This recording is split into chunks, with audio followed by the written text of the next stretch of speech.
Shalom Alejem, amada familia israelita. EMC Shalom Internacional comparte en audio el material de estudio Enejat de la Parashá Balaj, que significa devastador. Seguimos hoy con el estudio de la tercera aliyá en el libro de Bemidbar, Números en español, capítulo 22, versículos 21 al 38. Antes de empezar, en el nombre de Yeshua HaMashiach, la bendición al Eterno por la lectura de la Torá. Baruch ata Adonai Eloheinu melech haolam asher bahar banu mikol amin benatan lanu et torato.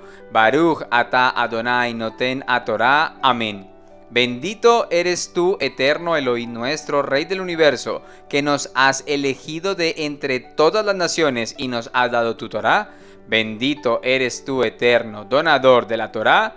Amén. Iniciamos en el capítulo 22, versículo 22.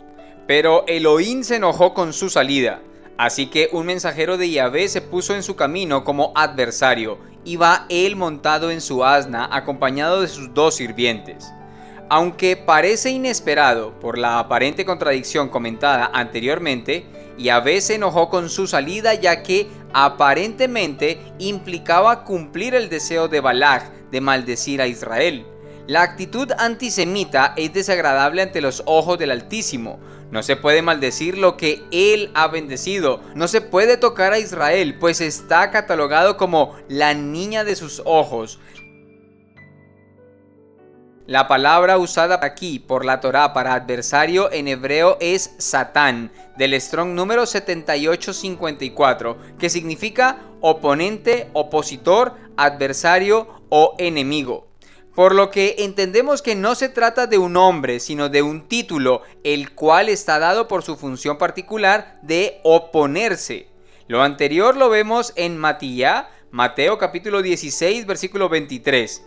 Pero Yeshua le volvió la espalda a Kefá diciendo: apártate de mí, a Satán.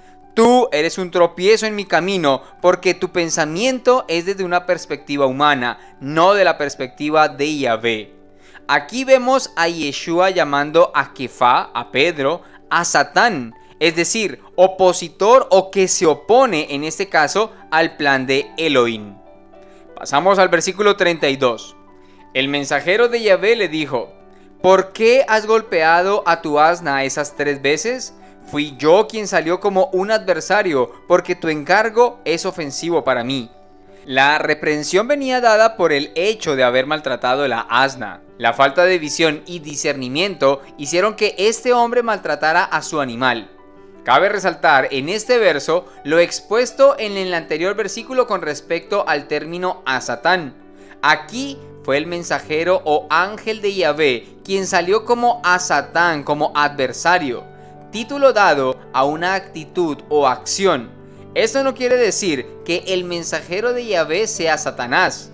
A Satán es todo lo que se opone a algo. Se hace evidente que este tipo de actitud contra el pueblo del Eterno es una ofensa para Yahvé mismo. Por lo que entendemos que al maldecir a alguien, y en especial al pueblo santo de Yahvé, es ofenderlo directamente a él.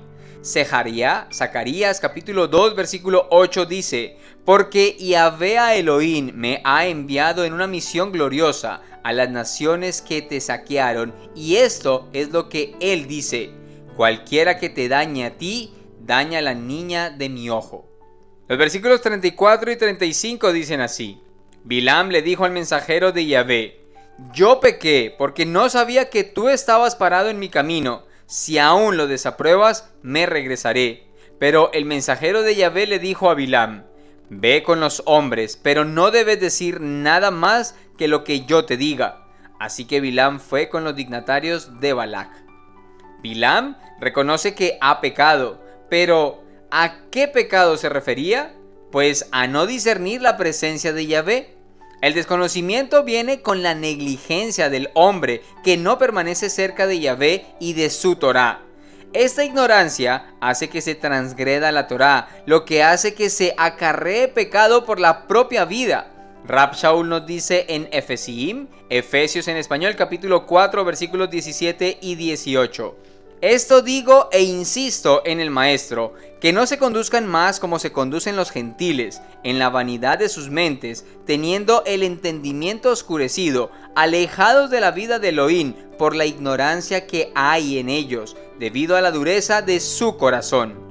Otro detalle importante aquí es la falsa obediencia. Vemos que Bilán intenta hacer que Yahvé cambie de parecer. Usa la frase, si aún lo desapruebas, como esperando su confirmación. Es la típica postura de un rebelde o inmaduro que le cuesta trabajo someterse a la Torá del Altísimo y siempre está buscando excusas para no obedecer. No debemos pensar en obedecer si nos conviene o no nos conviene, si nos agrada o no nos agrada. Obedecemos porque Él así lo dispuso.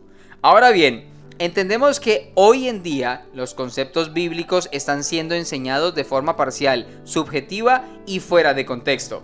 El caso específico de este comentario está basado en la emuná, en la fe obediente. La fe que se profesa por estos días está lejos de la obediencia. Esto pasa por la ligera y rápida postura que algunos lectores de la Biblia han tomado de Ibrim, de Hebreos capítulo 11 versículo 1, y la fe es la certeza de lo que se espera, la convicción de lo que no se ve. Este verso ha terminado hoy día siendo la única y absoluta respuesta que se encuentra en la mayoría de los lectores creyentes, líderes, ministros, pastores, profetas o doctores en divinidades. Solo un remanente que el Eterno siempre separa generación tras generación mantiene una postura objetiva y real de lo establecido y dado bíblicamente. Este remanente es una reserva solamente del Eterno. Romanos capítulo 11 versículo 4 dice, pero ¿cuál es la respuesta de Yahvé?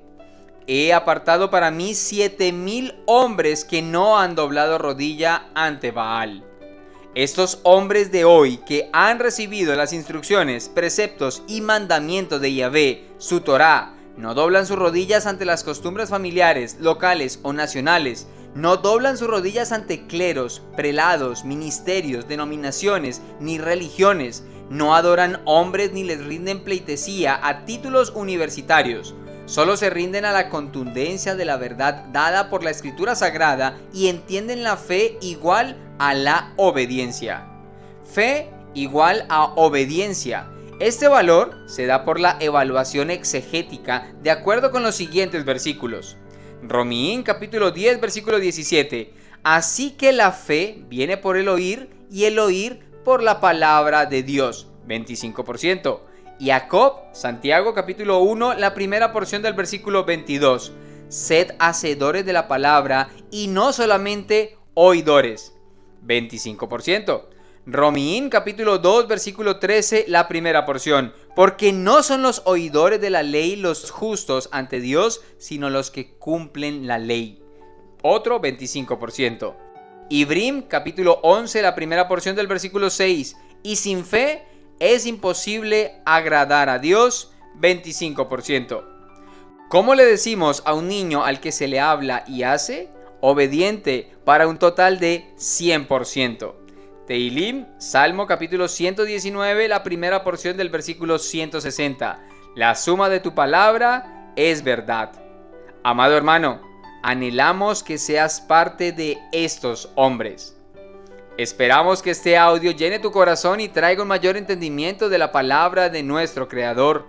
En el nombre de nuestro Adón, Yeshua HaMashiach, Melech de Israel. Amén. Shalom, shalom.